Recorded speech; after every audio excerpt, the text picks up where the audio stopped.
which is ironic that I'm in the closet. I've spent a lot of time in here over the past 7 or 8 months. It's kind of like my quiet spot. When I was a kid, I used to hide in the bottom of my closet, but that's a whole nother story. Um, I'm sitting in here because post cancer, I've had a lot of ups and downs. Um, so I have no boobs. That's not a secret, and I chose to go without reconstruction. But it's still hard at times, and so I was gonna put on a shirt, and most days I'm fine, but for some reason, it just kind of seemed, it kind of hit me. I went to put the shirt on, and it didn't fill out the way that it used to fill out, and I feel kind of like I'm a boy on top. And I know that the breasts don't define my femininity, but sometimes it feels like I have lost a part of my femininity because I don't have them. And then I get concerned that maybe, other people will see me less of a woman, or especially my wife may see me as less attractive because I don't have them. And and in those moments I kind of just sit on the floor in the closet. Sometimes I cry a little, or I just sit here because I feel sometimes stunned by the whole thing that happened. You know, I had the lump in my breast for more than 2.5 years. I knew it was there. My doctor knew it was there, and I went every 6 months for a mammogram, followed with an ultrasound. And every time we were told by the radiologist that it was just a calcification, that it was not cancer. And I have been getting mammograms since I was 30. Actually, I was 30 when I first found my first lump, and because my grandmother had cancer, I have gone every year, every 6 months. So we did everything we could, my doctors and I, to be proactive, and yet it still happened. And it's hard to wrap your brain around the thought that you had a cancer growing in you, and you were doing your part to try to be healthy. And not that it would have prevented the cancer, but maybe they should have seen it 2.5 years before. And I mean, it was so large that it was noticeable. And the only reason why it was detected is because a smaller cyst popped up next to it, and that's what I went to have checked. So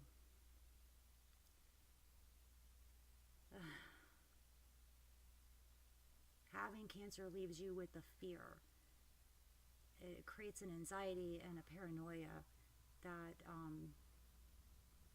that you have to fight every day. Is this something? Is that ache mean something? I'm tired. Does that mean something? It's you have to fight it every day to be able to be present and live your life and keep a positive attitude.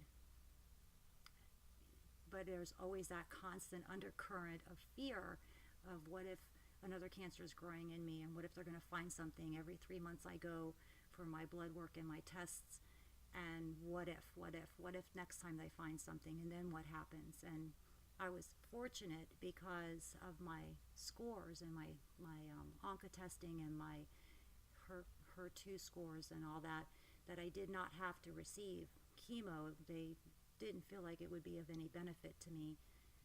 But that doesn't mean that I'm still not living with the cancer diagnosis. And I'm completely grateful that I didn't have to go through chemo, because we were preparing ourselves for that. And I know that there's a possibility that someday in the future I'm gonna maybe have to go that route. But I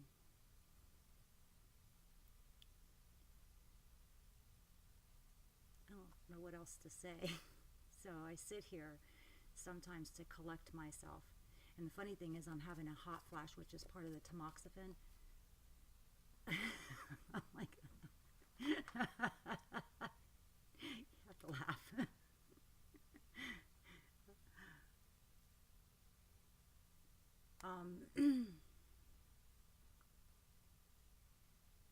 my train of thought. Sometimes you just have to sit in the closet and collect yourself for a minute and cry it out so that you can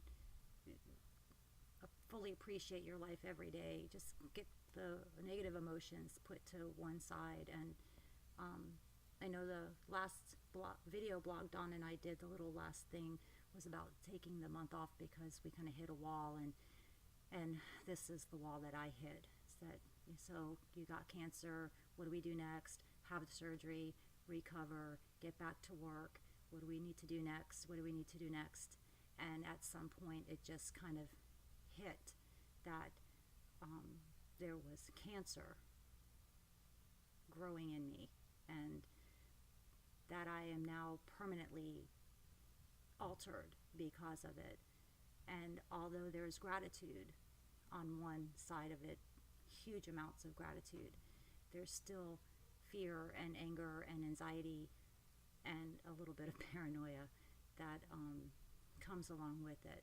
So part of what I'm going to do for myself, the self-care part that we were talking about in our last video, is to take this month to just kind of be aware of my emotions and to make sure that I'm dealing with it. And if I can help anybody else deal with theirs, please feel free to sit in the closet and send me a video. So, okay, I'm going to get out now because I can hear somebody coming down the stairs, which is right above me. And just want to wish everybody a lot of love and peace out.